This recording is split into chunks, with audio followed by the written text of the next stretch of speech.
The next part of the conversation around marketing strategy that I was going to mention was around talking about your services. Like, what do you do?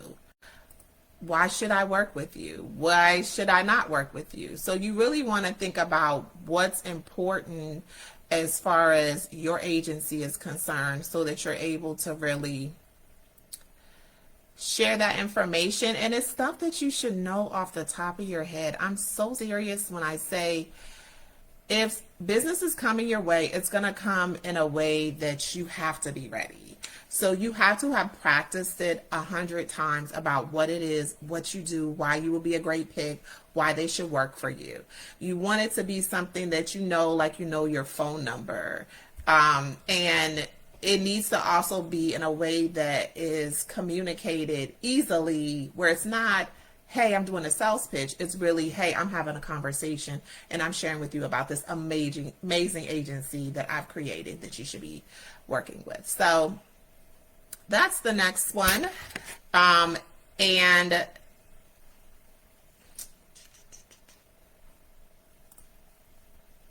when you think about that, you really want to not only think about, hey, well, I provide staffing services. You guys do so much more than that. You provide staffing services, you provide quality staff. You know, if you're joint commission, that's important. And if you are joint commission, and this is a little bit of a sideway, if you are joint commission, one, put it on your website, include it in your conversation with your clients.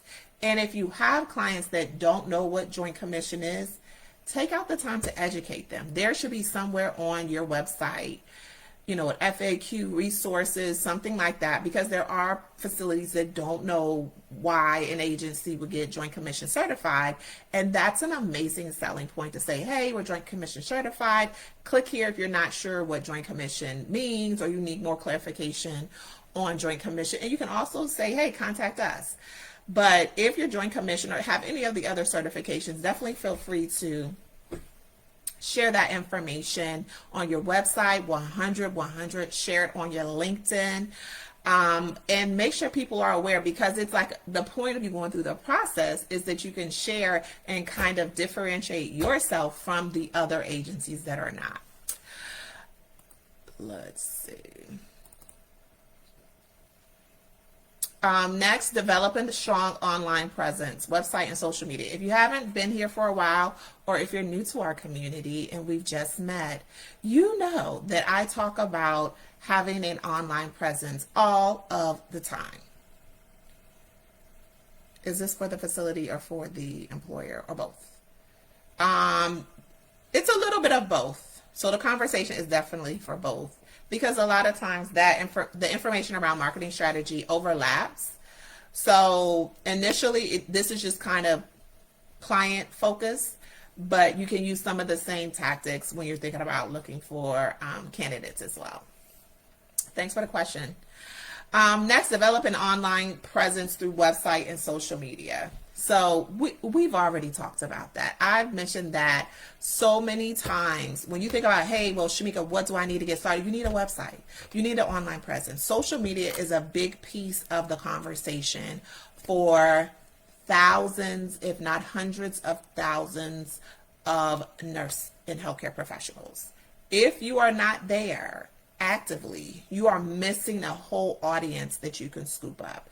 And when I talk about applicants, I would say the same for potential clients. If you are looking for businesses to work with, you may meet them initially on social media or in person, but nonetheless, you're going to check out their website or their social media at some point, or should, before sealing the deal on doing business with them. So if they go to your website or they go to their social media and there's no content there, there's no kind of more information about the story or your story as a business owner, it kind of leaves a different feeling than if they can, hey, I'm working with the NOSA group, I can go to a website, her social media, I can go to all the social media platforms and find her as she's having these different conversations. That gives a different type of feel than if I go to the website and maybe it's not working or it hasn't been updated, as far as how seriously you take your business. And then the last thing, and I think we have a couple of notes. Shout out to all the notes that are still or were in Vegas. I think that conference is over. Attend industry conferences and events to network and build relationships. So over the past 3 years, right around 2021, but before that, as a working nurse, I attended healthcare related conferences. And one of those conferences that I was consistent with was the travel nurse conference that happens in Vegas. I think it's always in Vegas in September. And that was a conference that I've attended. I've attended some local conferences like my local nurses association conference or events as well. So one thing to take into consideration is it's so much easier to catch a fish in a big pond than a little pond. So that's why I mentioned Travelers Conference. We've had quite a few NOSAs have booths at that conference. We've also had meetups at that conference for NOSAs the last couple of years. But the amount of people, over 1,500 healthcare professionals show up to this weekend on a regular basis is astounding. And it creates a pool of applicants. You know, when you get a booth, you get access, you get information. A lot of agencies host events and activities. So it doesn't have to be this particular conference because this one's more travel focused, but any of the conferences, you can SIA, Staffing Industry Analyst Conference, the American Staffing Association Conference, your local Chamber of Commerce, if they have conferences, BNI, Small Business Development Centers, have conference, Small Business Week. So there's a lot of conferences and places that you can attend for different reasons. But don't not only focus on the employee side of attending conferences and, you know, kind of capturing employees. You want to go where potential employers are too. And that might be your long-term care associations, American Medical Association types of conferences. Those are also great places. Some of the conferences that staffing industry analysts have might be a good fit as well, as it creates more of a mix of potential clients and agencies as well. So really look out there, and a great place to look would be on your social media, and you should look on, let me know who you guys think you should, where you think you should look on your social media. Okay, I'm going to give it up. Your LinkedIn. And if you don't follow us on LinkedIn, please.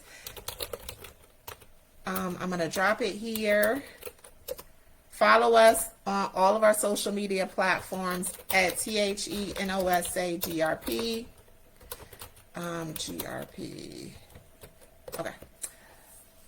Or Facebook events. That's right, Asia. Facebook events are really great tools to engage with audience, get awareness, because once you do a Facebook event, whether it's a job fair information session, you can share that content out to potential employees and employers, because that kind of gives them a snapshot of the audience that you're working with, which is good to know. And that is the key way to establish and build relationships. I know a lot of NOSAs work together. I know I've worked with quite a few NOSAs, but you want to build these relationships in real time, and you have to give it you have to be out there doing it, but you also have to be consistent with it. So really think about, hey, what are the things that I can do in the space that I am in effectively, efficiently, and consistently to connect with my audience. Some people host Zooms, some people do in-persons, some people do workshops or virtual job fairs on other platforms. There are things that you can do. It's just that you have to commit the time. And once you do them, feel free to share them. You know, that's really how people get access to our community. It's shared, it's talked about. Those who have attended events, it's seen. So you also have to do those things as well, even if you're in the just getting started phases. And those are things that you want to incorporate in your marketing strategy. How am I going to do it? Who am I going to send this information to? When is it going to be happening on a regular basis? And then how am I going to stay consistent doing it? A lot of us do email campaigning. That's a great way. But you really want to think about what's going to connect most with your audience. I found these videos like I'm doing today on Talk About It Tuesday really connects with my audience. It gives them a chance to look, see, and check it out later. Comment, reply, engage if they can't participate in real time. So that's really something that you want to think about when you're doing those things, like what time of day is your audience active if you're doing videos like me. Now, how easily accessible are the videos? You know, do you have reminders in place? So you want to think about a lot of different ways to connect with your audience. So the next strategy, number 4, is about our approach to staffing. So that would be the second part, and I'm talking in, it'll be 8 parts. So that'll be the second part when you're thinking about putting together your marketing strategy. Your approach. So I touched a little bit on that, but you want to talk about how your healthcare staffing agency process is. And this is something that you can do, especially for you guys that maybe do a lot of that per diem staffing, is to automate a lot of that. If you haven't gotten on Canva, guys, Canva has changed tremendously. Check it out. They've made a lot of advancements. But really consider, hey, what's the process? So if I'm an employee of your organization, at the point that you post a job, I apply. What are those steps? What do those steps look like? How long should they take? You want to set realistic expectations on the employee side or applicant side. And then you want to do the same thing for your clients. Hey, when we onboard our employees, this is what that process looks like. And it will be a great idea to have that process visualized through either a presentation, or if you have an employee that you can use that'll go through that process. That's really great. The staffing piece, the scheduling piece, kind of talking with an employer, an actual person, about how that process looks. So if I receive a request from your facility to fill these specific needs, these are the steps that we as business owners take to fill those needs. We send an email, we send a text message, it goes out to this community, just so that people can really understand how your business operates and can also get more information as far as the decision process with regards to, hey, that's what we need, the accessibility. And we're going to talk about this more in number 5 when we talk about the team, the accessibility to you guys. So, and some of this will cross over from your business plan. It'll cross over from any sort of marketing and recruitment strategies that you may have, but it's really key to kind of peel down to the nuts and bolts of how your business is operating so that you're able to share that in the conversation that you have with clients and potential employees.